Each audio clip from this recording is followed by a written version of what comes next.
Growing up in the mountains of North Carolina, I was taught racism. From as young as I can remember, I was told black people are violent. Black people are lazy.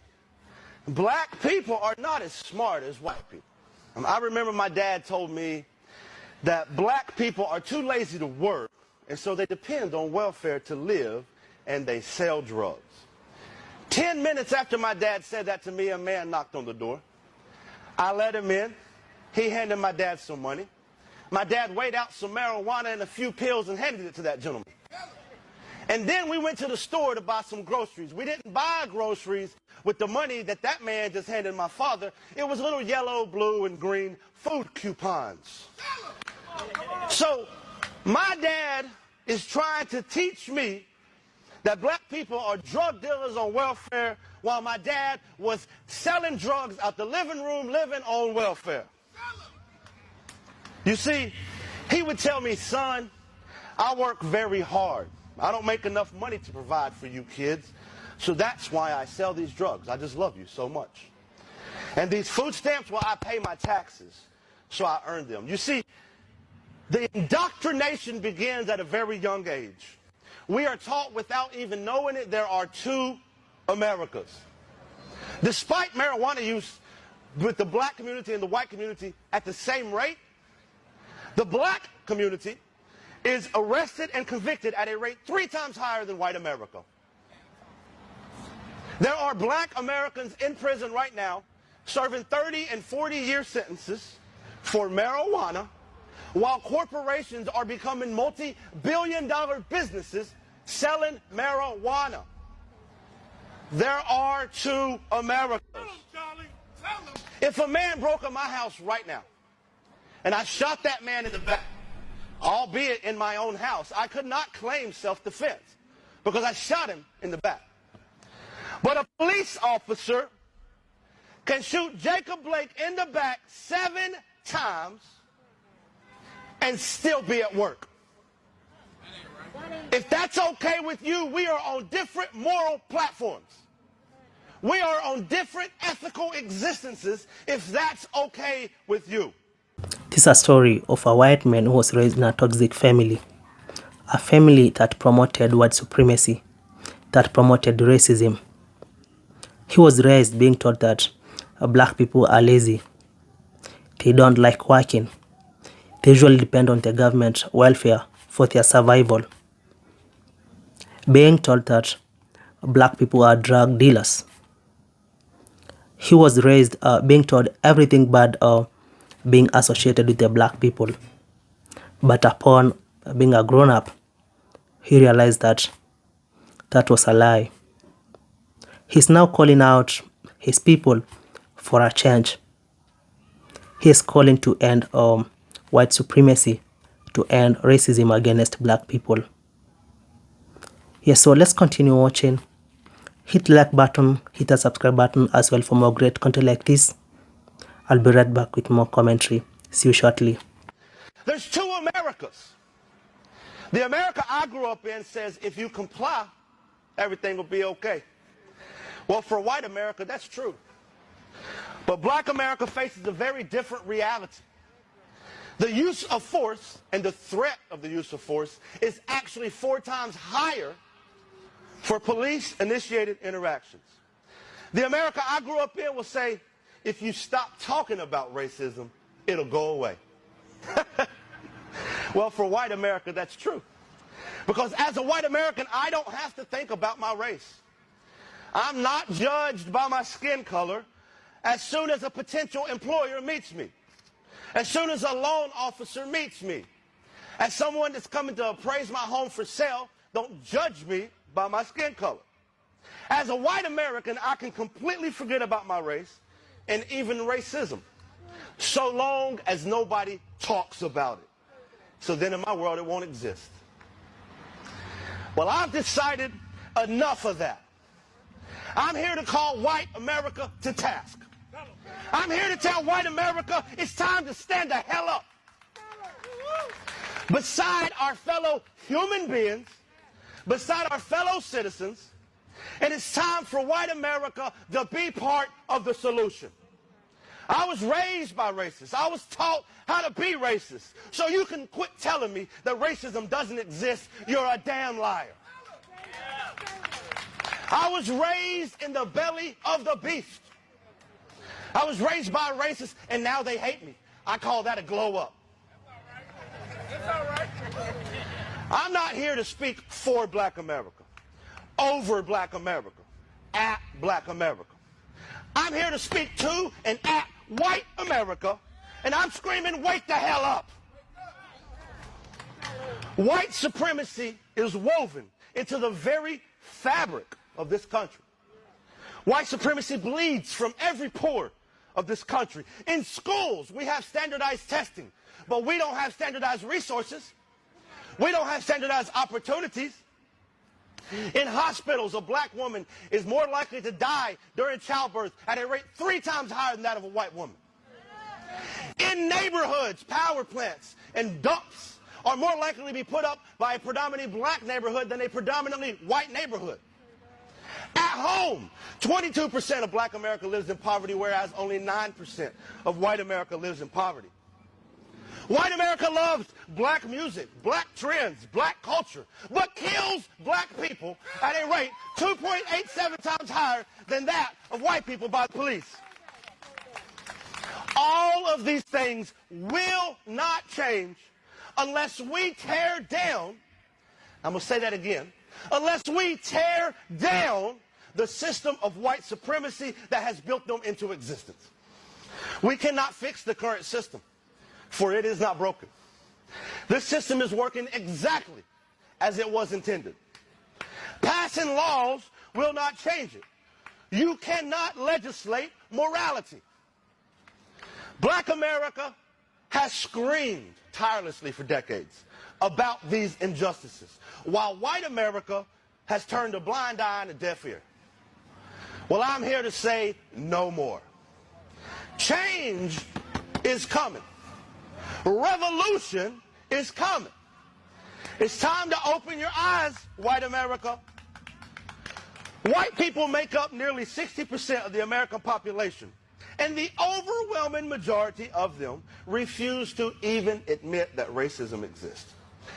They think that there's a conspiracy against them by the government with zero evidence, but ignore the obvious systemic racism and oppression against Black America that's well documented.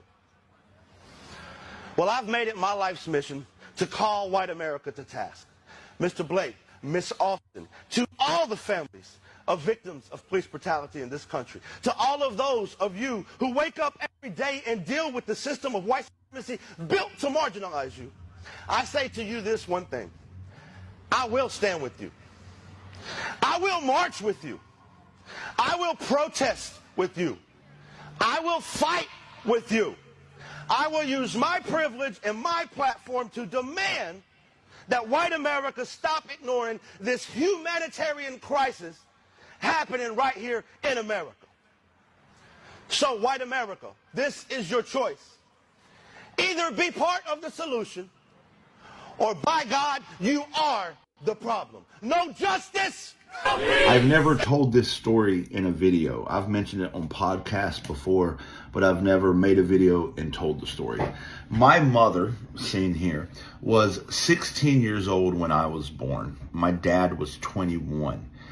They'd been together since she was 14, so she was 14, he was 19 when they got together. You guys have heard me talk about my dad before. He was very racist. My mother will tell you the same. And my mother, being very young and uneducated, she just kind of went along with whatever my dad did. And he was also abusive. My mother was abused. And I talked to her before I made this video to make sure that she's okay with me telling that part of her story. My dad was a domestic abuser and also a child abuser. He abused me as well. That's not the point of this video, though. When I was 3 years old, my mother was 19.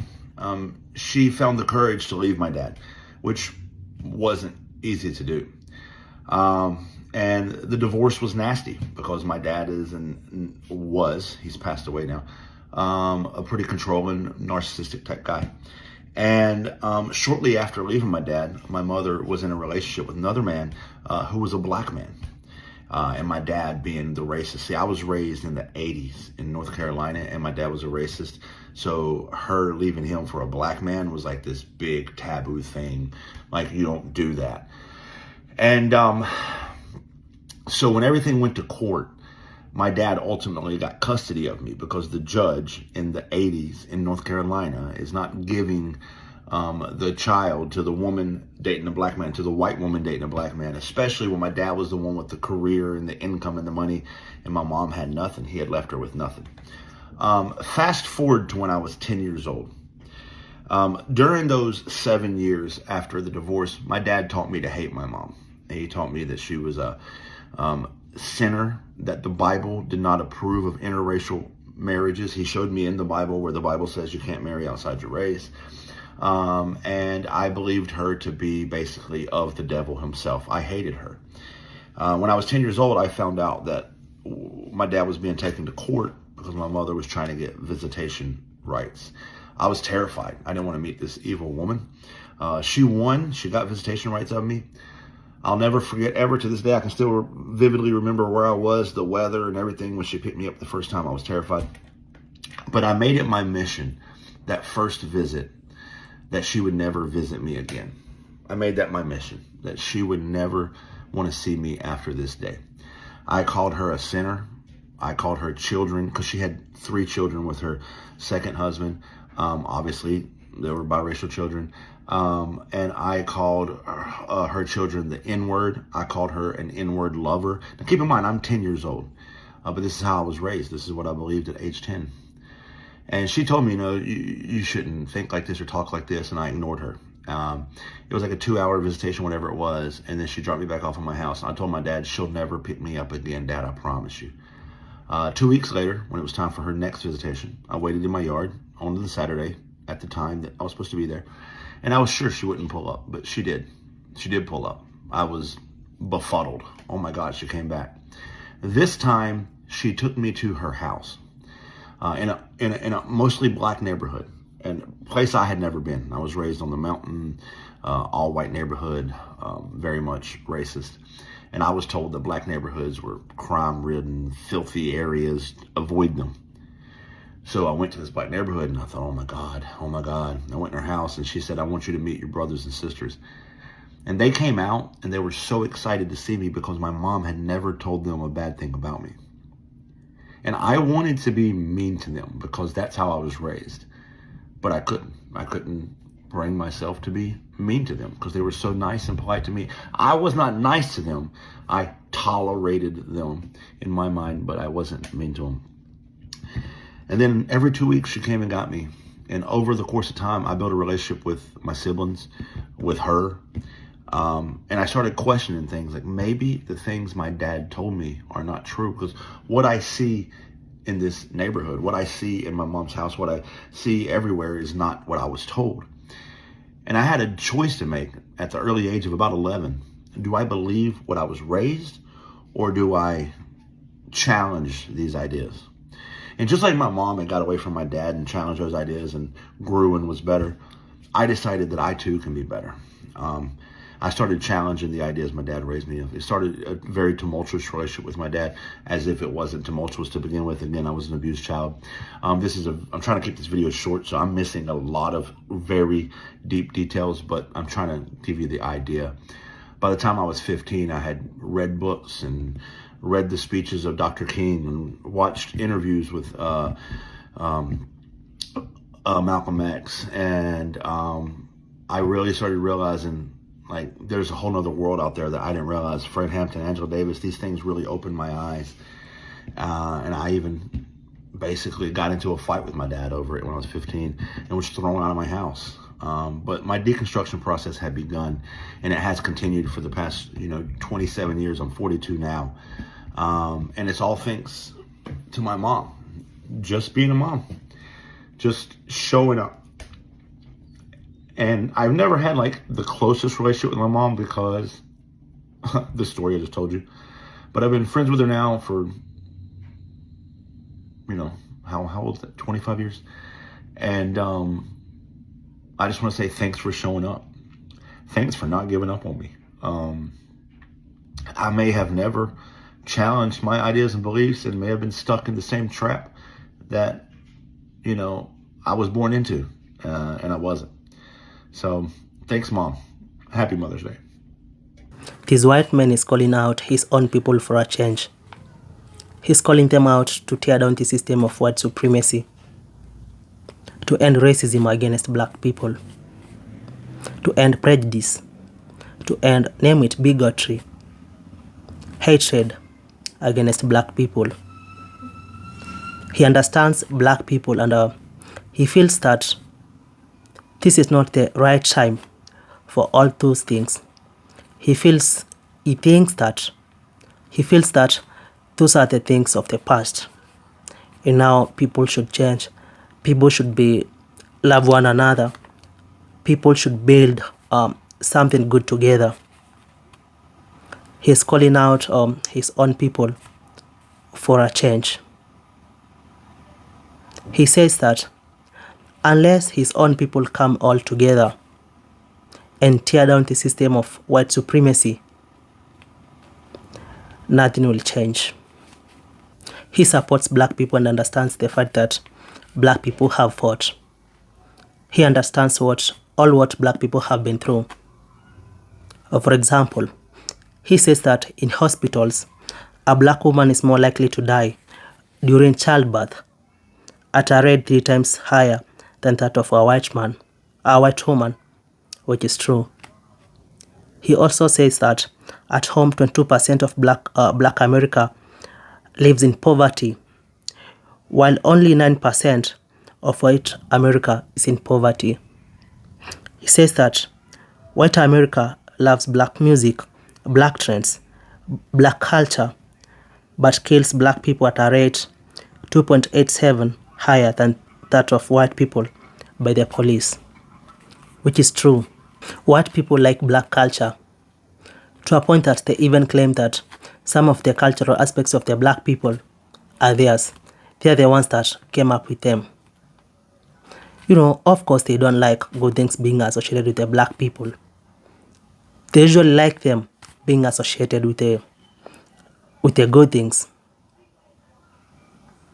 Yeah, so this white man is calling out his own people. He says that all these things will not change until the white people come together, tear down the system of white supremacy that has built them into existence.